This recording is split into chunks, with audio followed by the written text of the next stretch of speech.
안녕하십니까? 네, 홍재원 목사입니다. 오늘 학계 1장 8절의 말씀으로 그 말씀 오용과 또 바른 말씀에 대해서 좀 나누어 보고자 합니다. 학계서 1장 8절에 너희는 산에 올라가서 나무를 베어다가 성전을 지어라. 그러면 내가 그 성전을 기껍게 여기고 거기서 내 영광을 드러내겠다. 나 주가 말한다. 우리는 구약의 말씀을 오늘날 우리에게 적용하면서 바로 지금 상황과 내 형편에 그 말씀을 적용하는 것에 대해서 좀 더 신중을 기할 필요가 있습니다. 구약의 말씀을 바로 우리에게 적용하는 것은 그것은 성경적이라 할 수 없습니다. 그 시대의 독자들을 무시하거나 그 시대에 지금 이 말씀이 주어진 배경과 상황을 무시하고 이야기하는 것은 말씀을 너무 언어 위주로 자신에 맞게끔 풀어낼 위험성이 있는 것입니다. 그래서 항상 우리가 구약 성경을 읽을 때는 그 시대, 그 1차적인 독자들을 생각하고 성경을 보아야 되고 그들의 문화와 또 이 지금 말씀이 주어진 상황을 고려해야 됩니다. 그래서 항상 성경은 계시의 발전을 중심으로 읽어가야 한다. 구속사의 그 진행 속도와 그 내용들을 예수 그리스도의 그 구속 안에서 우리가 읽어내는 법들을 배워야 성경을 좀 더 제대로 알 수 있다라는 생각들을 해봅니다. 오늘도 본문에 대해서 많은 목회자들이 설교합니다. 은혜스러운 어떤 내용들을 가지고 격려하면서 이 말씀을 설교합니다. 교회에 충성하자. 하나님이 일에 우선순위를 두지 않으면 또 여러 가지 어려움이 있다는 또 하나님의 말씀에 하나님의 그 일에 우선순위를 두고 살아가는 사람에게 복이 주어진다 라는 이런 말씀이거나 정말 최악의 경우인 것은 이 말씀을 가지고 성전을 짓는 교회당을 건설하는데 이 본문을 사용해서 오늘 이 본문 안에서 너희가 산에 올라서 나무를 베어 성전을 지어라 라고 하니까 교회당을 건설하자 라는 정말 어리석고 무지한 설교를 해가는 그런 분들도 있는 것을 보게 됩니다. 정말 이 말씀이 교회당 건축하자라고 하는 그 말씀으로 이해한다면 정말 우리는 성경을 참 무지하게 바라보고 있는 것이다 라는 생각들을 해보게 됩니다. 우리는 오늘 이 본문을 바르게 보기 위해서는 그 독자들 그리고 그 시대 상황을 좀 보아야 합니다. 특히 오늘 이 본문을 제대로 알고자 하면 에스라 1장에서 그 6장의 내용을 좀 더 제대로 보아야 이 본문의 의미를 우리가 정확하게 알 수 있습니다. 성전 건축에 대한 것인데요. 성전 건축은 하나님의 명령이 임한 시점은 학개서의 서두에 명시되어 있듯이 다리오 왕 제2년 6째 달, 곧 그 달 초하루입니다. 여기서 다리오 왕 제2년 6째 달, 곧 초하루란 표현은 여호와의 말씀이 임한 시점을 말합니다.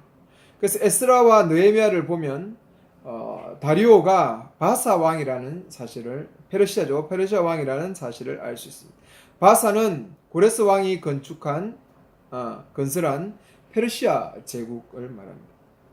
자, 세계사에 관한 책들이나 성경의 사전을 보면 다리우스가 고레스의 아들 캄피세스의 뒤를 이어 페르시아의 세 번째 왕이 된 바로 다리우스 1세라는 사실을 우리가 알 수 있게 됩니다. 다리오 왕 1세는 캄피세스가 죽은 6달이 지난 주전 522년 9월에 부당하게 권력을 잡은 제사장 세력을 몰아내고 왕위에 오르게 됩니다. 그리고 그는 연속해서 일어난 반란들을 진압한 뒤에 주전 521년에 본격적으로 왕권을 행사할 수 있게 됩니다.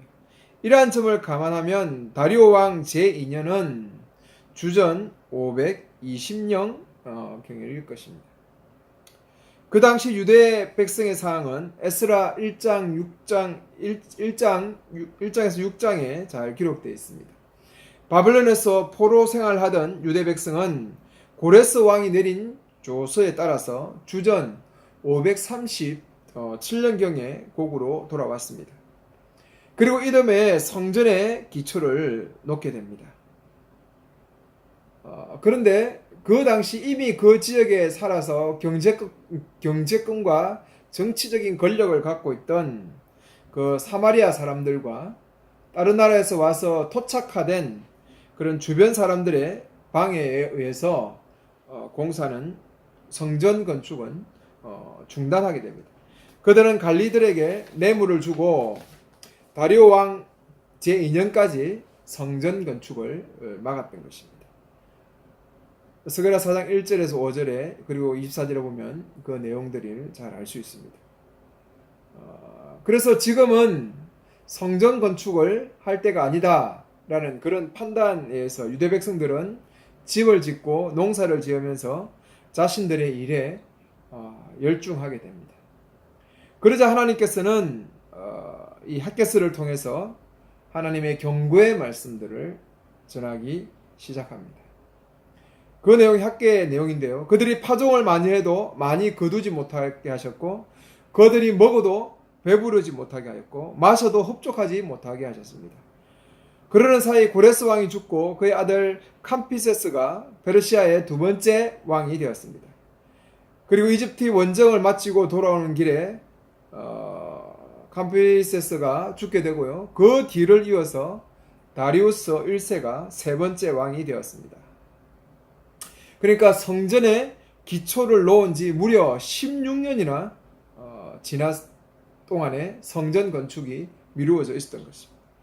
그런데도 유다는 성전을 재건하는 그 공사를 하지 못하고 있었습니다. 이런 상황에서 하나님께서 너희들이 지금 어려움에 처해져 있는 그 상황이 바로 너희들이 16년 동안이나 손을 놓고 있는 성전 건축, 하나님 백성이 하나님의 명령을 받아서 해야 되는 그 성전 건축을 하지 않는 것이다 라는 그 말씀을 이야기하고 있는 배경 속에서 오늘 이 8절의 내용이 주어지고 있습니다. 그래서 학계의 역사적인 배경과 그 당시의 상황을 파악하면 하나님의 성전을 재건하라 라는 명령이 바벨론에서 귀환한 뒤에 오랫동안 성전 공사를 중단한 유대 백성을 향한 것임을 알 수 있습니다. 그래서 성전은 하나님의 임재의 상징인 동시에 이스라엘 백성이 바로 하나님 나라라는 그 중대한 것을 상징적으로 보여주는 것입니다. 그래서 성전의 재건은 단순히 성전을 하나 만드는 것이 아니라 바로 이 하나님의 다시 돌아와서 바벨론에서 포로에서 돌아온 이 민족이 다시 하나님의 나라, 하나님의 백성 되었다라는 것을 상징적으로 보여주고 있는 것이 성전을 건축하는 것이며, 이 성전의 건축은 하나님이 다시 하나님의 나라, 하나님의 백성들을 통치하신다라는 것을 상징적으로 보여주는 것이고, 이들은 바로 하나님의 나라, 제사장의 나라가 된다는 것을 다시 한번 보여주는 것입니다. 그래서 그들에게 성전 건축이라는 것은 그 어떤 것보다 중요하고 소중한 것이었습니다. 그런데도 그들이 조금의 어려움이 있고 핍박이 있고 박해가 있다는 그 이유로 16년 동안 성전 건축을 재개하지 못하고 오히려 농사 짓고 자기의 집을 짓고 자기의 먹고 살아가는 이 문제 속에 빠져 있는 그 배경 속에서 오늘 말씀이 주어졌다는 것입니다. 그래서 산에 올라가서 나무를 베어서 빨리 성전을 건축해라 라고 독려하고 있는 것입니다. 여러분, 오늘 이 말씀이 주어질 때 하나님의 나라 일을 먼저 하면, 하나님의 일을 먼저 하면 하나님 축복해 주신다 라고 하는 메시지로 적용되어서는 안 될 것입니다. 그리고 정말 최악에는 하나님의 성전을 건축하자 라는 쪽으로 또 이 말씀이 적용되어서도 안 될 것입니다. 이 말씀이 오늘 1세기에 있는 그 독자들에게 거쳐서 오늘 우리에게 다가온 메시지라면, 이 성전을 다시 건축하자라고 하는 것은 성전을 짓자라는 것이 아니라 오늘 성전된 예수 그리스도에 대한 우선적인 충성이라는 배경과 아울러서 그 예수 그리스도의 머리 대신 그리스도를 따라 몸의 한 지체지체 되어서 이룬 몸된 그리스도의 공동체인 교회 건설이라는 내용으로 오늘 이 말씀이 우리에게 다가와야 될 것입니다. 신약의 교회는 바로 이 하나님 나라의 표상이고 하나님 나라의 표징입니다. 구약 이스라엘이 짊어졌던 그 거룩한 짐을 오늘 교회가 짊어지고 이 땅에 하나님 나라를 드러내고 하나님 나라의 정신을 보여주는 그런 공동체 교회로서의 그 모습들을 오늘 보여주는 것이죠. 그래서 오늘 교회를 건설하라는 것은 바로 하나님 나라의 건설이고 하나님 나라의 정신을 온전히 드러내어주는 교회로서의 회복에 대한 메시지로 오늘 우리는 이 본문을 받아야 될 것입니다. 그래서 교회가 하나님 나라의 대조사회로서 거룩한 제사장의 나라로서 바르게 회복되고 바르게 서가는 것, 그래서 정말 제대로 된 교회, 무너진 교회를 세워가자. 하나님의 나라의 온전한 교회로 세워가자. 어떤 어려움이 있고 어떤 핍박이 있고 어떤 힘든 일이 있어도 교회가 교회되는 이 일에 하나님 나라와 하나님 정신을 보여주는 대조사회로서의 공동체 교회를 건설해 가자라는 것으로 오늘 이 말씀을 적용한다면 오늘 좀 더 이 말씀이 우리 세대에 우리에게 좀 더 강력하게 제대로 다가오게 될 것입니다.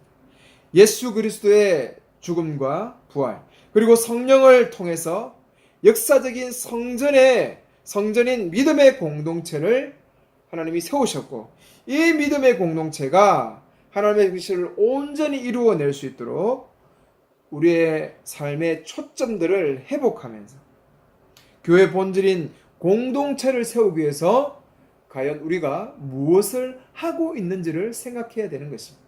오늘 우리가 먹고 사는 문제, 내 삶에 먹고 사는 문제보다 우선적으로 생각해야 되는 것은 교회가 하나님의 나라냐? 교회가 하나님의 나라의 건설을 하나님의 정신을 보여주고 있느냐? 교회가 하나님의 나라를 보여주기 위해서 대조사회로서 공동체 교회로서 어떠한 모습들을 보여주고 또 나는 그런 삶에 어떻게 동참하고 있는지를 고민하고 그 일에 더욱더 매진해 가는 것. 주님의 교회가 하나님 나라의 공동체성을 회복하는 이 일에 정말 나의 오늘 어떤 삶을 희생하고 헌신하고 있는지를 돌아보라는 것입니다. 그래서 오늘 이 말씀은 하나님의 교회가 하나님 나라를 드러내는 공동체로서 다시 한 번 더 새롭게 세워져 가자.